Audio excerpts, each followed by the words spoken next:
Hello, I'm Brad. And I'm Jason. You are listening to Dice and Mind, a monthly podcast in which we explore the meaning of life through the lens of RPGs. We're lifelong friends, a couple of guys in their 40s who along the way had families and became professionals. Over the years, we've talked about pretty much everything. But recently, we realized we both had an interest and some history with tabletop role-playing games. So, in each episode, we will consider everyday stuff like science, religion, philosophy, and economics, all through the lens of a specific role-playing game and its dice mechanic. For example, what would I have to roll in the Edge of the Empire narrative dice system to get that promotion at work? Or would getting that paper published give me advantage on a subsequent D20 roll in Dungeons & Dragons? If I were DM, likely not. But join us now and every month to think deeply, geek out, and explore how RPGs make the world just a little bit better. This is Dice in Mind.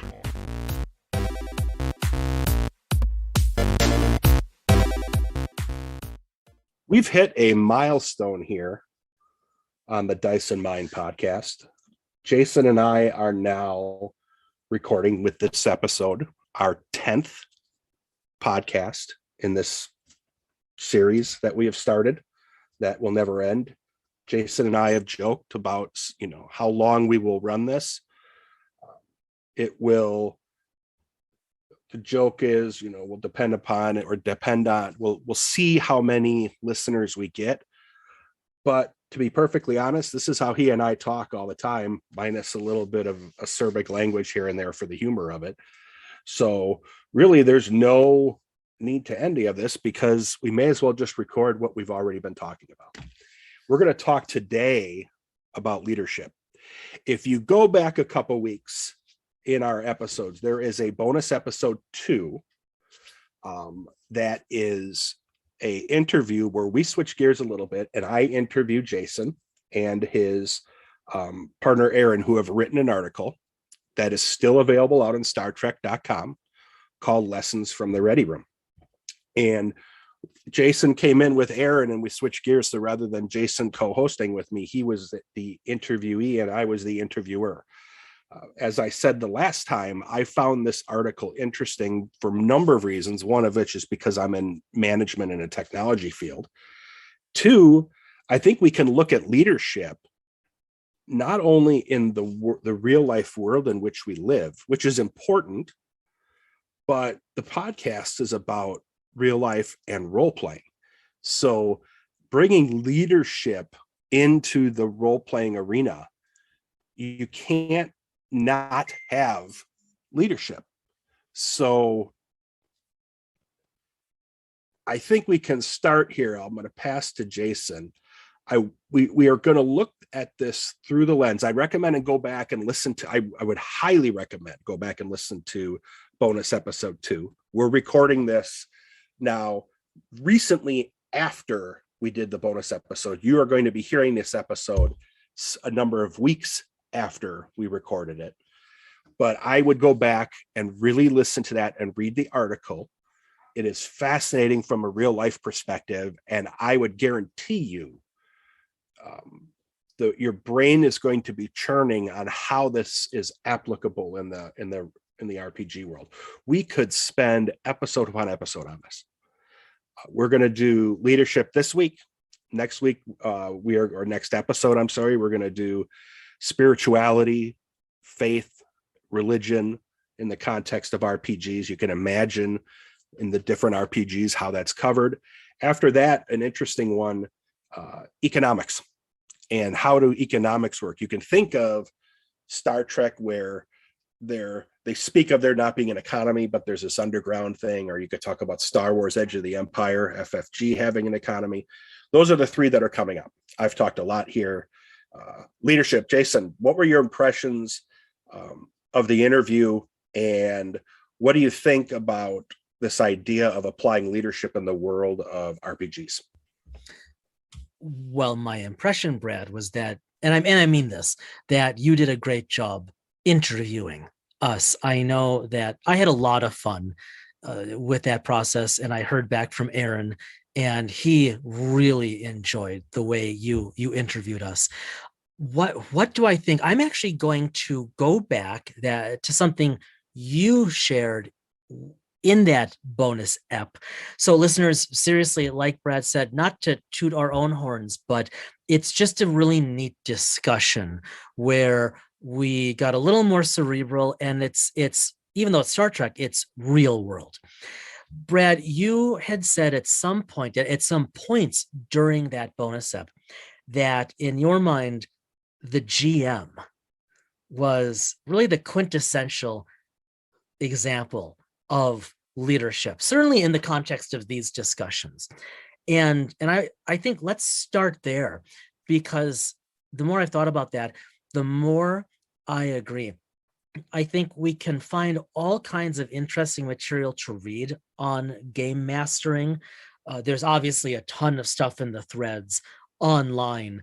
My personal favorites are a mix of what I've encountered and knew, as well as what you turned me on to. Specifically, I think the Game Master Guide from the original West End Games D6 Star Wars is the single best Game Master Guide. I said this before, out there, agnostic to platform. I think the Pathfinder Game Mastery Guide, or whatever they call it, is excellent, and on and on and on. I think these are true. I think this is so because they're so imbued with this attitude of the GM isn't merely in charge, they are the leader. The enjoyment, the experience, the communal narrative of the RPG rests on the shoulders of the GM's leadership. And I don't know that that's fundamentally different than in the work either of us does, in the work that leaders all across the arenas in the real world do. Obviously, on the one hand, the stakes are higher for the GM because, if you goof up, you've got a TPK, a total party kill, and no one's happy. On the other hand, no one actually dies. And at the end of the game, you don't get fired or disaffect people who work for you because you goofed up some role. So, I mean, jokes aside, I think that's a neat place to start, with the lens of the GM being akin to the lens of a CEO or a director or a supervisor or a manager or a chair of a department or what have you. Yeah, and I know you could speak to this because you work in an academic environment, but as those of you who will listen, have listened, or will listen to our bonus episode, you'll hear Jason talk about that. He is a academic leader in leadership, and he also has had leadership roles. I'm a director for a technology company. What I found interesting is when, Jace, you started doing your first foray into game mastering was with FFG, Star Wars, right? Yes. For me, I played a bit here and there, only as a PC. My first foray into any sort of GMing was, in effect, it was Pathfinder, but really it became D&D 5e. We both are leaders, and I would argue, you've studied this too, everybody, even if you don't have a title, has this propensity to be a leader or lead people by stuff, an example or title or whatever. But the amount of work and even for me, I don't want to say anxiety because that's overstating it, but maybe a little nervousness about making sure that I am providing an entertaining environment for the player or players, put some pressure on me that I didn't think I'd have when it came to gaming versus real life. And it even with, gaming with you and with Brian, who those of you who haven't listened to bonus episode 1, Brian talks about gaming. He's one of the folks that plays D&D with Jason and I when schedules mesh. Even though it's not like I was getting in front of hundreds of people and trying to game or talk to them. It was two people I've known for decades. but there was this anxiety about how do I lead them through an entertaining adventure or an entertaining experience. And I didn't dink around with it. I literally went right in and built a world, built backgrounds, and dove right into it. I didn't half bake it. I may have bitten off more than I could chew at first. I did with Pathfinder. I know that because that's when we backed up a little bit. But just alone, this idea of applying and the nerves one might get periodically as a leader, as a decision maker that affects other people. There's a real parallel there. And, I was going through that in real life as I was with the gaming. I mean, I think so. A number of things come to mind. I agree. I think of the wonderful world you've created, which is really getting intriguing, especially as of late in D&D. And I think, but I think of like the early, right, our early sessions, or especially when you had finally twisted arms sufficiently that we were playing Pathfinder early on. Not unlike when I finally convinced you and Brian to play some FFG Star Wars. So let's talk about this for a second. I mean, what you're describing, I think, is one of the real fundamental challenges of leadership in any arena. That, and listeners, just go with this for a moment. Go with us. We're going to use some analogies and metaphors, but I think they're going to hold. When you're a GM, and I think Matt Colville talks about this really well. When you're a GM, there's the risk of railroading your players into either what you want them to do because this is your vision, or you're using a canned adventure and there's the risk of railroading them into what the mission, see what I'm doing there, of that path is. And I don't think it's any different now. Again, Brad's overselling my leadership experience. Brad, you've got a lot more. I suspect, though, that we, like a lot of people who've had leadership positions, small and large, have encountered that tension, right? Like you were talking about how not anxiety, apprehension, just being like what Schoen would have said, a good reflective practitioner of this is what I see our responsibilities as a team, as an organization, as a party being. This is how I perceive my role as the leader, as the GM, as the manager being. But we know that those can't be completely concordant because as individuals who happen to be in leadership positions, we can't control how people perceive what we are sharing, what we're trying to inculcate. We just can't. And so I think it's really equivalent. It's more an issue of the stakes. How do we bring our players? How do we bring our people into this adventure of leadership and organizational success and effectiveness together in a way that satisfies our needs to achieve whatever goals we have to achieve, that satisfies their needs to develop a sense of self-efficacy around their work, a sense of buy-in, an opportunity for growth. I mean, I guess I'll stop now because we're getting into the weeds, and you and I actually haven't done this kind of a deep dive before on leadership. No, and it's fascinating to me. And we're playing this tug of war where, there are plenty of folks out there that could, let me rephrase that. There isn't, but point being, there are people that could go out there and academically teach leadership, but have never been in a leadership role, which I think puts them at a disadvantage over someone like you who has been in a leadership role and has had to be a practitioner of what they teach. For me, it's like when I once taught years ago the class psychology of women. My wife and girls thinks that's amazing. Yeah, exactly. So we'll leave the jokes out of that for after we stop recording the episode, folks. For me, I've been a student of leadership. I got my master's degree in management and finance. And as part of management, I studied leadership and leadership ethics. And I think I don't remember if I mentioned this during the interview or if I mentioned this when you and I were talking about this idea. Jace, you and I have been around to hear a lot of the cliches about leadership methodologies. that have come out. This idea that, what do the great leaders like a Jack Welch and a Steve Jobs and a Larry Ellison and some of these have had? What were their faults? What were their skills? The biggest one that I'm starting to see right now, and this kind of plays into what you were saying, this idea of compassionate leadership, that you are not completely divorcing yourself as a leader. I've learned this the hard way because I started in management relatively young. You aren't on a pedestal and people are not going to worship you. When you're at a gaming table, when Jason, Brian, and others and all of us sit down to game, we do it over Zoom during the pandemic.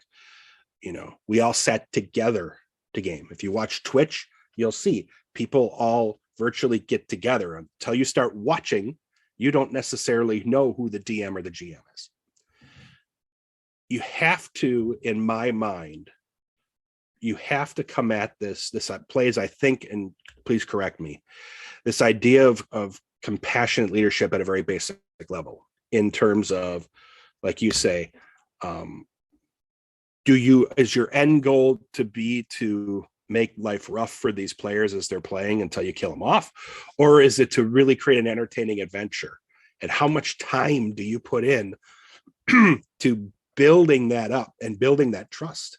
I mean, let's be honest, even though you game master, I game master, we have friends, our friend Scott game masters, you and I have talked about how Scott, who we'd like to have on someday, is a phenomenal game master. Yeah, just the best.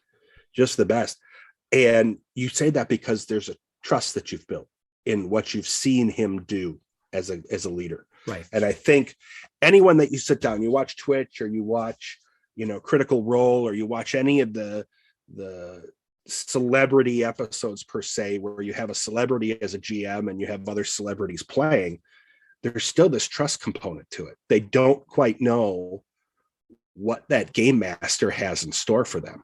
And you can have fun and you can build a great session, a great adventure, a great time together. Because let's be honest, we're doing this. This is an analog recreational method in a world of technology. Even when we play, we use Zoom or we use whatever to play an analog game where we still use pen and pencils, because you and I still love to write to paper.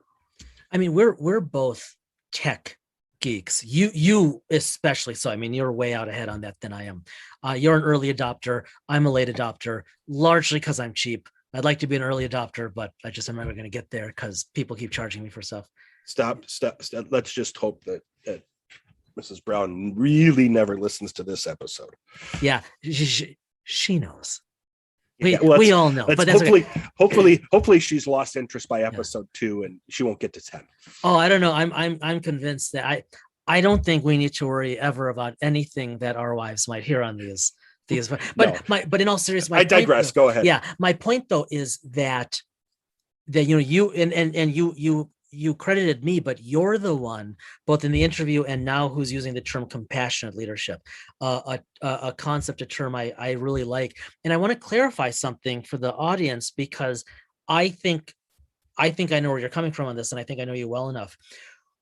When you say compassionate leadership, I don't hear that as in any way implying weak or lacking feedback or lacking corrective feedback. And that's important, because a lot of the leadership out there, as you and I have talked about, is very, very fluffy, right? If I have to, and I just went through this in another social meeting earlier today, and it's great. And it resulted in a nice conversation. But if anyone tells me more about how they have a quote unquote compass or has their quote unquote why, it just makes me want to intellectually vomit. Brad is making non-salutary hand gestures regarding self-inflicted wounding. What you're talking about is not that. What you're talking about is leadership that has every bit the expectations of the highest performance, and not but. And if I'm wrong, you're going to set me straight here. Not but.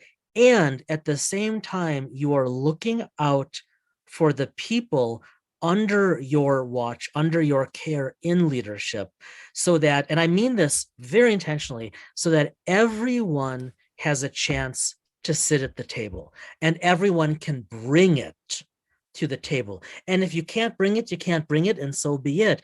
But that doesn't mean that we as leaders will think any less of you as a person. It means we're here to accomplish these goals together. And as leaders, we're going to do whatever we can to help you get there. And we will do it human to human without losing a shred of our expectations. Is that an acceptable paraphrase? Yeah, you did it. That was a phenomenal job. I always, Jason knows this, when I studied leadership and management in school, I kind of latched onto, not because it is the best, it was just one that worked in the context of me being a leader, McClellan's theory of leadership. And there in general are three qualities in leaders: power, the need for control, the need for, authority, the need to have the golden nameplate on their door, achievement, success, to need to succeed, whether they need to succeed or whether their team under them succeeds, and affiliation, for lack of a better term, they need to be liked. And compassionate leadership, in my mind, let me backtrack. McClellan believed that the most successful leaders had a high power and high achievement need, the need for control and the need to succeed, and a low affiliation need. They didn't necessarily care if people like them or not. And we both have, and I imagine you all have experienced this. Compassionate leadership is, again, McClellan is a model amongst many out there that I just latched onto. And it's funny because you and I were talking about this, how many months? I mean, April or May. And I remember that because I actually used some of his theory. I actually used one of his instruments in my PhD dissertation. Oh. But I hadn't thought about him in years. And then you start dropping McClellan and I'm like, oh my God, that's right. And like 4 days later, courtesy of you, I used his stuff in class. See, it's a great, it's a generalized theory that I think is applicable. There's plenty of other methodologies and all that out there that get into greater detail.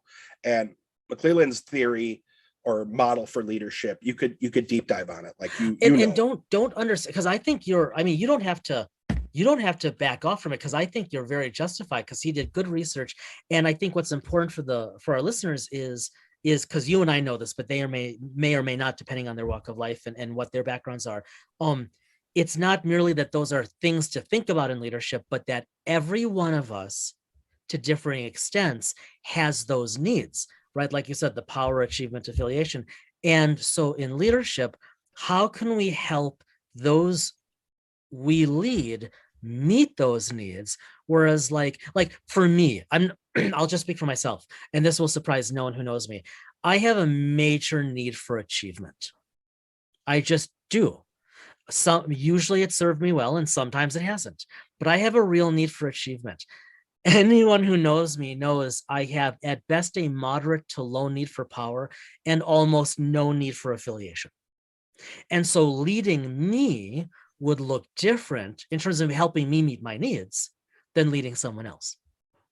Well, and think about it. I always talk in the context, and I think you can use this at the gaming table. I have led teams of 4, 3, 2, and I've led teams of 26. What is their fuel? Do they like power, achievement, or affiliation? What fuels them to, this is in a professional world, to, let's be honest, get the best out of them? That's what a business is if it was really fun to do all the time, it wouldn't be business, it would be a hobby. I look at the same thing at the gaming table.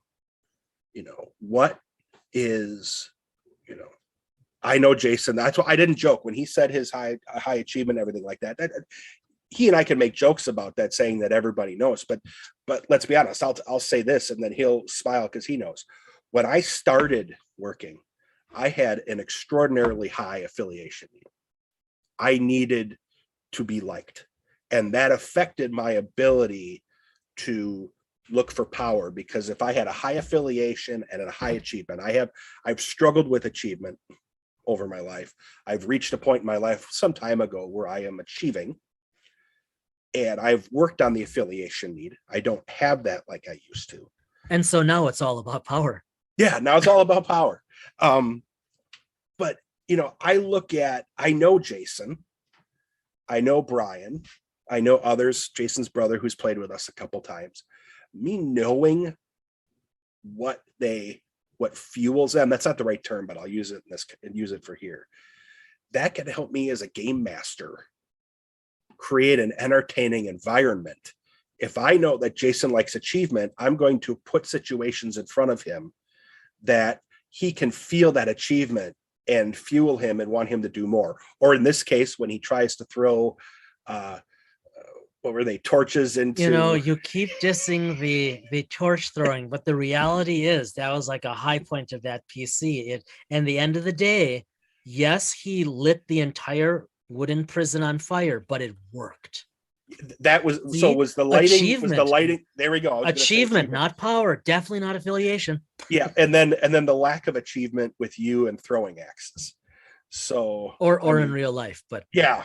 But the point is that I look at this and I know these men and women who are in our core group. I've known them. I'm 47 years old. I've known them since I was 18. I've known them since I started at college. We all know each other very, very well. Jason can probably predict my behavior in a social situation or in any sort of situation. He could probably predict it before I do it. We know each other, so we know how we can feel it. I think it's important as a game master, one, that you have confidence in yourself to be able to do this. I'm going to leave that one open because I think you can probably speak to that better than I know you can. And two, get to know the people that you're talking to, that you're gaming with. What fuels them? What do you think is going to drive them back to the table? Yeah, know your team, know your party. I was just saying to some others at work that one of the most important things in leadership is surrounding yourself, or at the very least having access to people who are better than you are, who are better at this than you are, who can, in an ideal world, be mentors.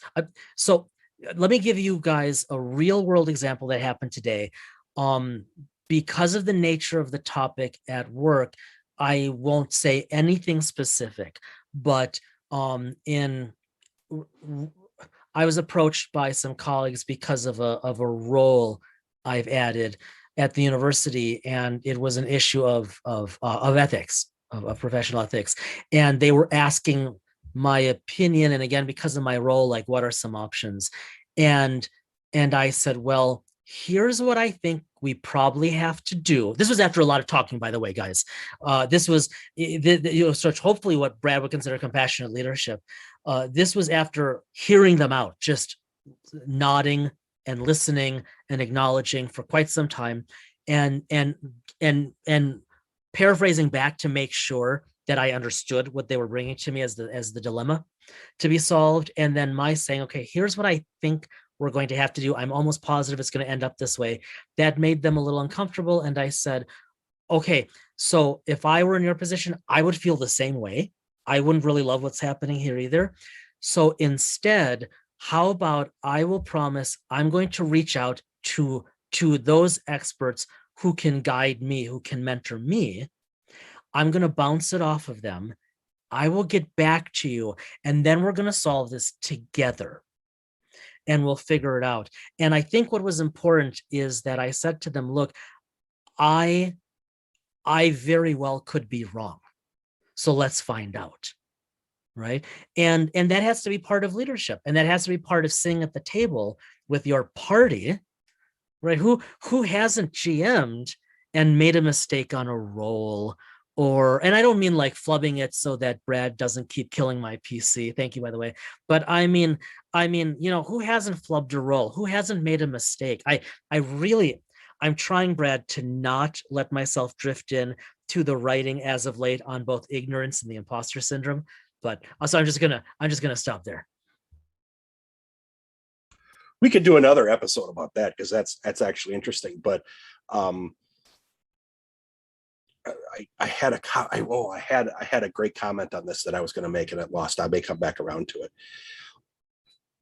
As a leader at the GM table, it is important that you understand. I think this is oversimplification of compassionate leadership.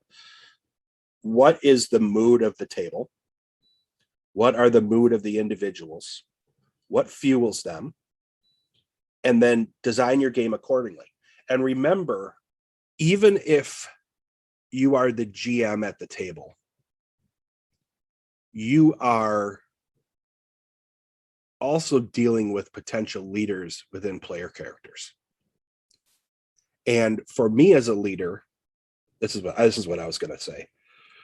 Being a leader is knowing that you are fallible, that you are not impervious to any potential error. I know as a leader, I've always told the people as leader that I am continuing to learn about being a leader. I always want my people we can have professional conversations on how they can do stuff better and how I can do stuff better. It's the same thing at the gaming table. I can use one example. The reason you kept dying so quickly early in the game was we didn't calculate your hit points correctly, if you remember, right? Because we were learning how to do this. So in effect, you dying and running save throw after save throw after save throw to keep yourself alive was because I think you had 12 hit points when you should have had what, like 20 or something. Yeah, our like that? first 2 or 3 sessions were pretty sad. Yeah. So, admitting that, we knew that. We go in and, when I took over to do the DMing, I made it clear, and there was no question or pause about it. They knew I was learning about this at one angle and they're learning at another angle. And there are leaders. You're the GM, you're the leader, but there are going to be leaders at that table, the PC leaders of the group and all that. And you have to find ways to leverage all of that to bring out the best. And you can see this by watching some of these or even listening. I know, listen to podcasts of people playing. Some are good, some aren't, but you can hear the good dungeon masters or game masters drawing their people, drawing it out of them rather than hammering it in them. Yeah, and I agree with that. I think, in the venue of a game, you're creating the story with them.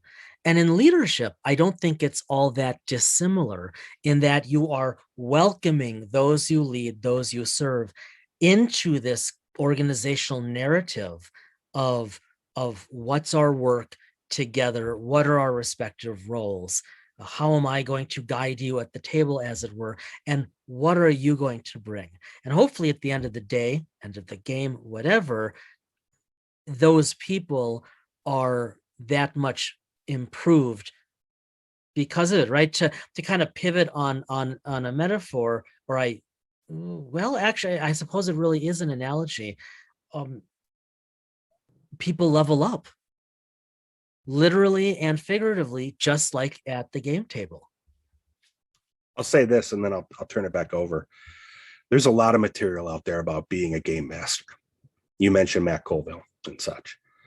When you read that material, think of it as not only learning how to be a GM or a DM, but learning to be a leader. People are going to want to come back and sit down at that table, whether you're at a game shop that runs weekly adventure paths or whatever the case may be, or whether you're doing it, the gaming, the way that Jason and I and the friends game, which is Zoom. We're all going to be getting together soon in person for the first time since the pandemic. And we might even, so nice. Jason and I have been putting together and affect the idea of getting some folks who have really never gamed before into a one-off dungeon crawl, just for the sake of humor. In all fairness, just Eric. It's just Eric who doesn't know this is coming, and we're going to bring him a bunch of pre-gens and hope he takes the bard.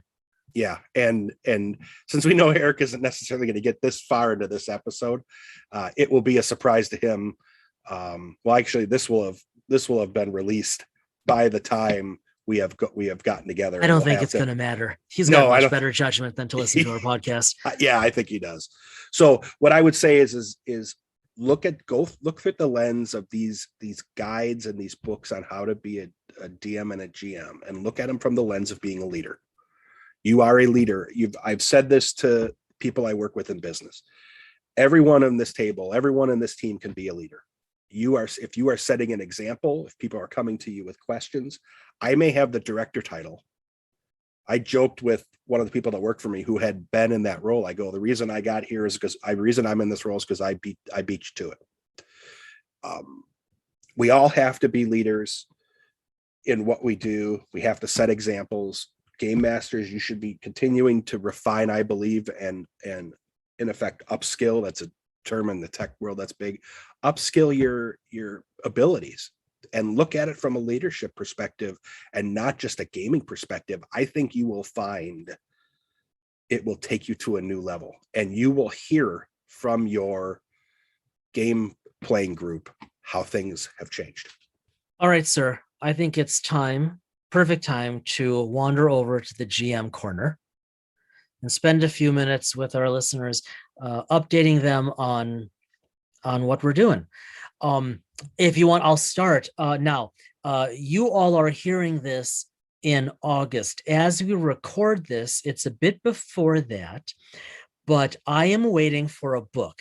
If you are not familiar, Gross and Altman have written a number of air quotes unauthorized histories of some of the major sci-fi franchises. I read when they came out a few years ago, I read their 2-volume history of Star Trek. In fact, so this was actually probably like 4 or 5 years ago. It's like 1,700 plus pages between the two of them. And I'm not a biography kind of reader. That's not really my shtick. However, you all know I am kind of a Star Trek person, and I could not put these down. They were absolutely fascinating. In fact, I think, Brad, as you know, reading these, and I should mention, Gross and Altman, they spent very, very, very little time interviewing the actors. These 2 volumes were devoted toward verbatim interviews with writers, producers, designers, all of the creatives who weren't the actors. And it was so fascinating. That was what finally pushed me over the edge to try my hand at writing short fiction sci-fi. Well, on July 13, the Gross and Altman released Secrets of the Force, a single thick volume, unauthorized history of Star Wars. I'm only about a third of the way into a book right now. Yeah, Brad's giving me the googly eyes of I know what I'm reading next.